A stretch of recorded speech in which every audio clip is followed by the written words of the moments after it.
Running backs in the NFL don't have the value they once did. Let me explain. Of the last 6 Super Bowl winners, starting with the Eagles, shout out to all my friends in Philly, by the way, none of these teams had a running back that rushed over 1,000 yards, all of which had a quarterback throwing more than 4,000 yards, except that bum Carson Wentz, who, by the way, got bailed out by his defense, and the GOAT, Nick Foles. But seriously, people are wondering why teams aren't unloading the war chest for a 27-year-old running back who is one of the most injury-prone running backs in the league. He has a long history of shoulder and ankle injuries, and again, plays a position that doesn't add much value as an elite receiver does, as a quarterback does, O-line, D-lineman. In this league today, the top non-negotiables for a Super Bowl winning team are head coach, QB, O-line, D-end, and you need to have at least one receiver or tight end who is top 3 at their position. I had a conversation with my nanny yesterday about jobs and, the whole job search. She said, Cam, teachers, healthcare workers, firemen, policemen, and contractors like plumbers and electricians will always be valuable to society, and those jobs always need to be filled. This can be related directly to sports. All of these non-negotiable jobs will always need to be filled in order to have a successful team. The way I see it, Dalvin Cook is like a nice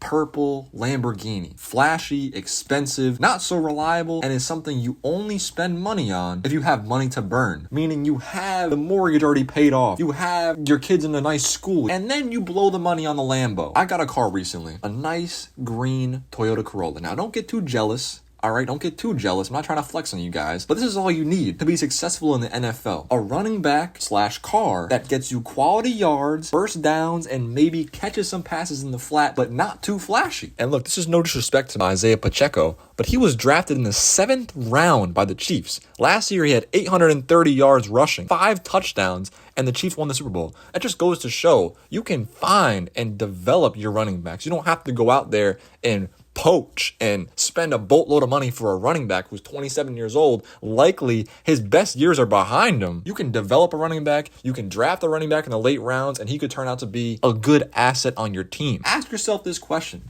why is it that Saquon, Zeke, Alvin Kamara, and Dalvin Cook never had any real success in the playoffs? Because the team decided to focus all their attention and money on the car and forgot to invest in the home. This is the last analogy because I know some people have already clicked off. Having a superstar running back with no QB, head coach, or defense is like flexing a Lambo when you have rats running around your apartment and no food in the fridge. Patriots, we should avoid Dalvin Cook at all costs, but please, please, please sign DeAndre Hopkins right now.